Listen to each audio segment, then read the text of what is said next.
Guys welcome to back to my channel কুল বাবা বিবাহ শো। আজকে আপনাদের জন্য এক রোমাঞ্চকর ভিডিও নিয়ে আসছি। ভিডিওটা শেষ পর্যন্ত দেখুন, না হলে মিস করবেন। হাই গাইস, আমি আজকে চলে এসেছি আরও একটা ভালো মন্দিরে, আদেশকালী। এখানে একই রাতে ঠাকুর তৈরি হয় আর একই রাতে ঠাকুর বিসর্জন হয়। পাশেই পুকুর আছে, আমি দেখাবো সেটাও।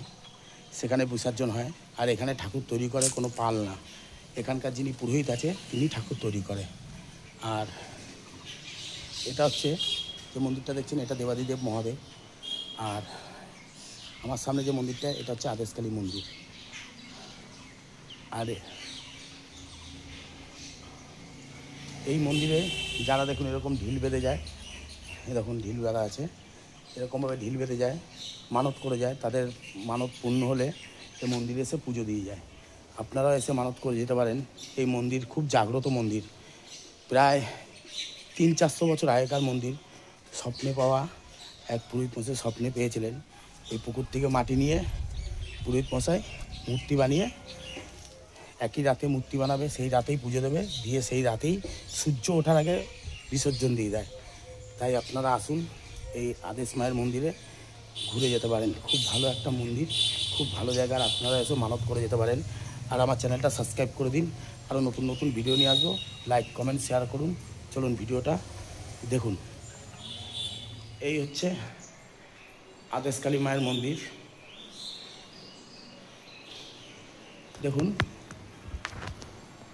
মায়ের কোনো মূর্তি নেই, খালি কাঠামোটাই রয়েছে। এই কাঠামোতেই একদম মূর্তি বানিয়ে মূর্তি ভাসান দিয়ে আবার কাঠামোটা এখানে নিয়ে এসে রেখে দেওয়া হয়। এখন মন্দিরটা বন্ধ আছে। আর এখানে বলি হয়, এই যে বলি হাড়িকাঠ। যারা গুপ্তিপাড়ায় রথ দেখতে আসেন তারা এসে এই মন্দিরে পুজো দিয়ে যাবেন। খুব একটা জাগ্রত মন্দির। এ দেখুন ঢিল বেঁধে গেছে। এখানে মানত করলে সেই মানত পূর্ণই হবে মায়ের কাছে। মা কাউকে ফেরায় না। আর এই যে বটগাছটা দেখতে পাচ্ছেন, প্রায় 1000 বছর আগেকার বটগাছ।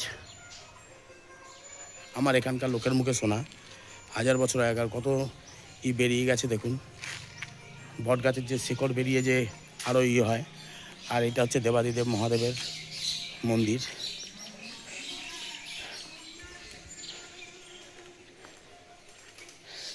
দেবাদিদেব মহাদেবের মন্দির।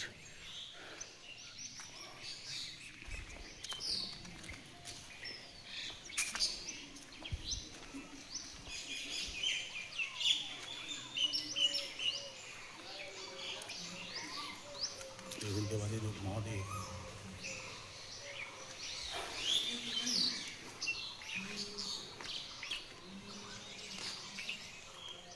আর দূরে যে বাড়িটা দেখতে পাচ্ছেন, এখানকার যিনি রাজা ছিল গুপ্তিপাড়া, ওনার বাড়ি।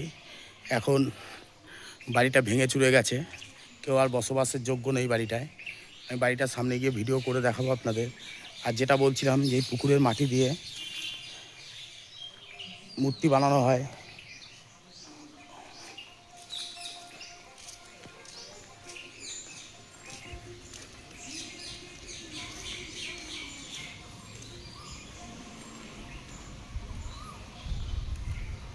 খুব সুন্দর জায়গা, একটা নিরিবিলি জায়গা। আমি যাচ্ছি সেই পুকুরটার দিকে। এই পুকুর থেকে মাটি তুলে সেই মাটি দিয়ে মূর্তি বানিয়ে ঠাকুরমশাই সেই রাতেই পুজো করবে, সেই রাতে ভাসান দেবে, মাকে বিসর্জন দেবে। এই সেই পুকুর। দেখুন পুকুরে ঘাট করা আছে।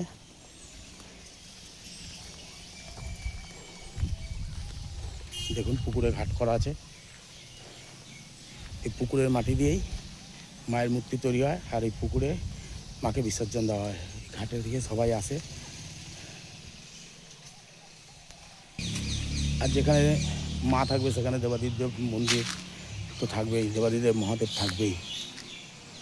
দেখুন বট গাছটা, বট অশ্বত্থ গাছটা 500 বছর আগেকার, তারও বেশি হবে। মন্দির হওয়ার আগে থেকেই বট অশ্বত্থ গাছটা এখানেই রয়েছে। মানত করে যায়, ঢিল বেঁধে যায়, যাদের মানত পূর্ণ হয় আবার ঢিল খুলে দিয়ে যায়। আপনারা আদেশকালী মায়ের মন্দিরে কিভাবে আসবেন গুপ্তিপাড়া স্টেশনে নেবে, ওখান থেকে টোটোওয়ালাদের বলবেন যে আদেশকালী মায়ের মন্দির যাব, আপনাদের 10 টাকা ভাড়া নেবে, এই মন্দিরে নিয়ে আসবে। আর আপনারা আসবেন কীভাবে, হাওড়া কাটোয়া লোকাল ধরে কালনা, অম্বিকা কালনা আগের স্টেশন গুপ্তিপাড়ায় নামবেন, ওখান থেকে আপনারা টোটো স্ট্যান্ডে এসে আপনারা আদেশকালী মায়ের মন্দিরে চলে আসতে পারেন।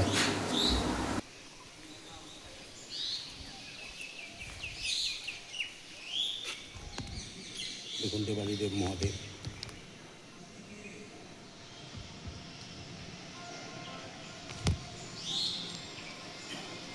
এখানে দুটো দেবাদিদেব মহাদেবের শিবলিঙ্গ আছে, দুটো দুদিকে মুখ করে রয়েছে।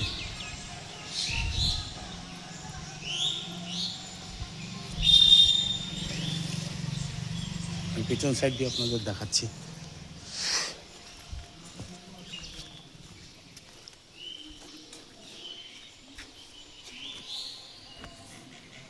আপনারা দেবাদিদেব মহাদেবকে দর্শন করছেন। হর হর মহাদেব, হর হর মহাদেব, হর হর মহাদেব।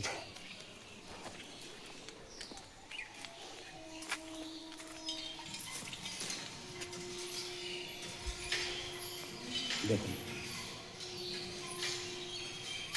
গুপ্তিপাড়ার এটাই হচ্ছে রাজবাড়ি অথবা সেনবাড়ি বলে, এটাই রাজবাড়ি সেনবাড়ি দুটোই। দেখুন রাজবাড়িতে এখন কেউ নেই, কিছু লোক থাকে এখানে, আর পুরো ভগ্ন দশা অবস্থায় রাজবাড়িটা রয়েছে, মানুষজন নেই, রাজা যারা ছিলেন তারা এখন হয়তো এখানে নেই, তাদের বংশপুরুষও কেউ নেই।